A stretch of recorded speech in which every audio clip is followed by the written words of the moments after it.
Tuhan bersamamu dan bersama roh.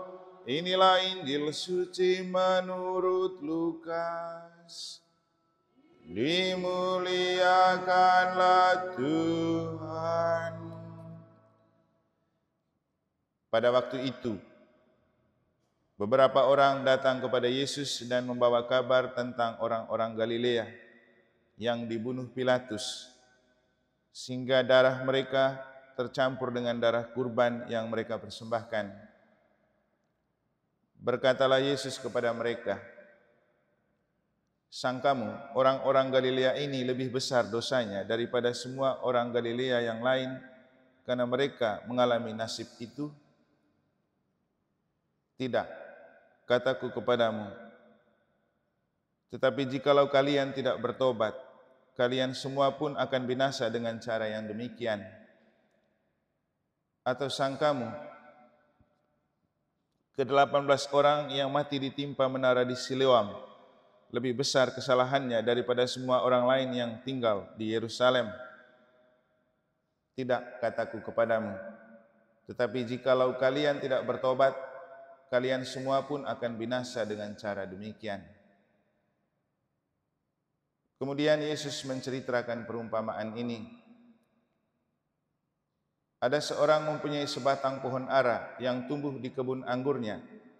Ia datang mencari buah pada pohon itu tetapi tidak menemukannya.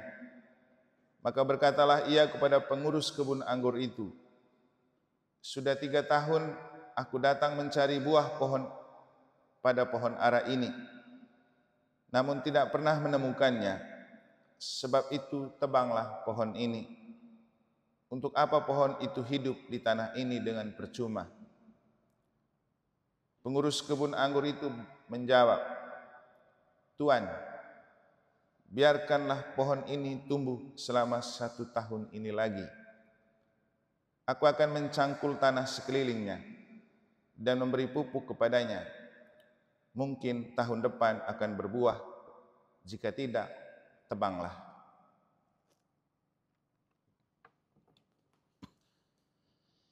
Demikianlah sabda Tuhan. Terpujilah Kristus. Sangkamu orang-orang Galilea ini lebih besar dosanya daripada semua orang Galilea lain karena mereka mengalami nasib itu? Romo, frater, suster, Bapak Ibu saudara-saudari, adik-adik dan anak-anak sekalian yang saya kasih dalam Tuhan, itu adalah respon Yesus kepada orang-orang yang suka lapor atau suka berbicara tentang kejelekan, kelemahan, dosa, atau kesulitan-kesulitan orang.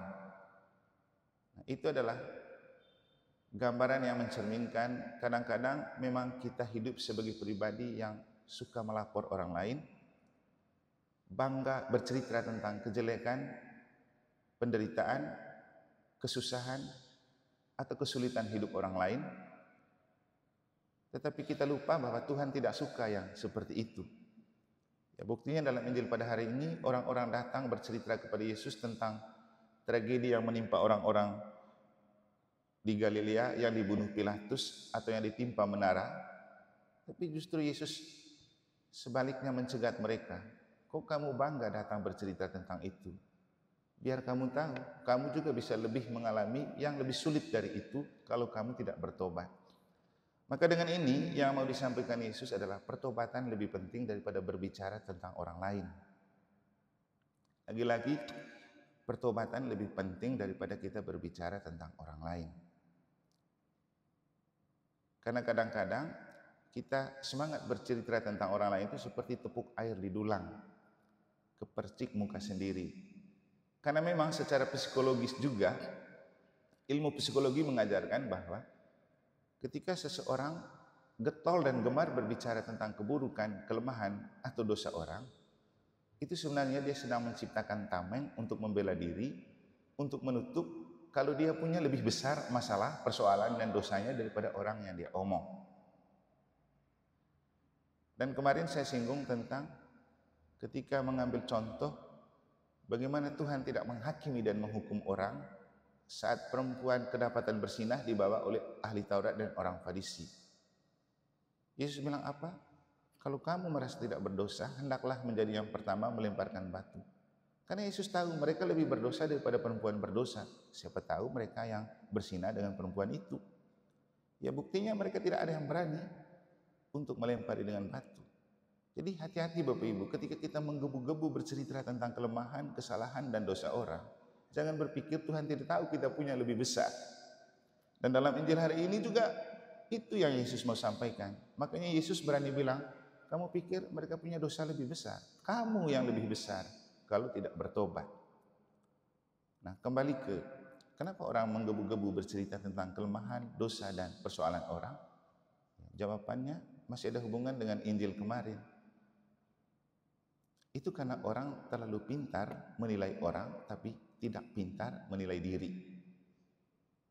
Terlalu pintar menilai kenyataan di luar dirinya, tapi tidak bisa menilai kenyataan di dalam dirinya.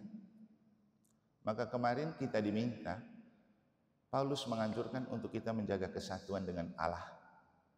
Berarti kalau misa seperti ini, itu adalah upaya kita menjaga kesatuan dengan Allah. Karena semakin kita bersatu dengan Allah, semakin kita lebih banyak melihat diri daripada orang. Bapak Ibu masih ingat cerita Yesus tentang dua orang yang datang berdoa ke bait Allah. Satu orang berdosa, satu orang Farisi. Orang Farisi datang dengan berdoa, bercerita tentang orang lain. Tuhan, aku tidak seperti dia, tidak begini, tidak begitu. Tapi ketika orang berdosa berdoa, dia bilang apa? Tuhan, ampunilah aku orang berdosa. Yesus bilang apa? Mana yang lebih diterima Tuhan doanya? Bukan orang yang berdoa dan berbicara tentang orang, tapi orang yang menemukan diri sebagai orang berdosa. Maka lebih banyak menemukan diri adalah citra dan bukti dari orang bersatu dengan Allah. Konkretnya gini, semakin kita sering berdoa, mau di kelompok doa manapun, semakin kita sering ikut misa, dan itu yang membuat kita meredam untuk tidak banyak berbicara tentang orang. Tapi semakin kita berdoa, semakin kita misa, kemudian jadi mulut ember, itu orang Farisi namanya. Jadi semakin kita berdoa, semakin kita aktif melayani, semakin kita ikut misa, tapi mulut ember, itu namanya orang Farisi. Dan tidak ada gunanya dia berdoa. Maka lagi-lagi falsafah padi itu benar. Semakin berisi, semakin merunduk. Kita kalau betul iman kita berisi, semakin merunduk dan rendah hati dan tidak doyan untuk melihat kesalahan orang, berbicara tentang dosa orang, berbicara tentang orang lain. Maka periksalah ke dalam diri kita. Kita betul beriman atau tidak? Kita betul menyatu dengan Tuhan atau tidak? Nah, bagus sekali dalam bacaan pertama hari ini, Paulus melanjutkan untuk menjaga kesatuan dengan Allah dengan melihat Kristus sebagai kepala. Bapak Ibu, saya merenungkan ketika Paulus berbicara Yesus itu kepala, kita itu anggota.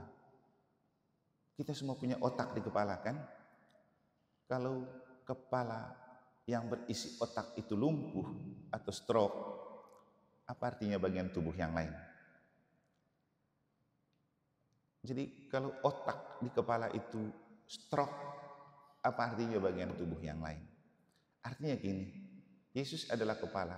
Kalau Yesus itu stroke, tidak berfungsi lagi di dalam diri kita, kita mau jadi apa? Jadi pengikut Kristus. Justru Paulus bilang, Yesus sebagai kepala, kita bertumbuh dari Yesus. Jadi kita bertumbuh dari Yesus. Bukan Yesus bertumbuh karena kita. Makanya seringkali saya bilang kepada orang-orang yang bilang aktif melayani di gereja, saya ingatkan, ingat, bukan karena kita gereja lalu bertumbuh, tapi kita tumbuh dari gereja. Maka jangan jadi sok pahlawan di dalam gereja. Jangan merasa kita lebih penting dan lebih hebat. Karena tanpa kita pun gereja tetap bertumbuh dan berkembang, karena Kristus adalah kepala gereja. Yang paling penting, terus jaga kesatuan dengan Kristus, dan misa seperti ini adalah cara terbaik untuk selalu bersatu dengan Kristus. Maka seringkali saya berpesan, Anda bilang Anda pelayan aktif, tapi kalau tidak ikut misa, itu bohong, itu percuma. Bukan karena ekspresi iman kamu terlibat, tapi untuk popularitas dan untuk mencari kepentingan-kepentingan lain. Bapak Ibu, mari kita dekat dengan Tuhan. Karena kita percaya tanpa Yesus sebagai kepala, kita tidak ada apa-apanya. Kita tidak bisa bertumbuh sebagai anggota tubuh mistik Kristus dalam gereja tanpa kita mencintai Ekaristi dan apapun bentuk hidup rohani yang membuat kita bersatu dengan Tuhan. Semoga Tuhan memberkati.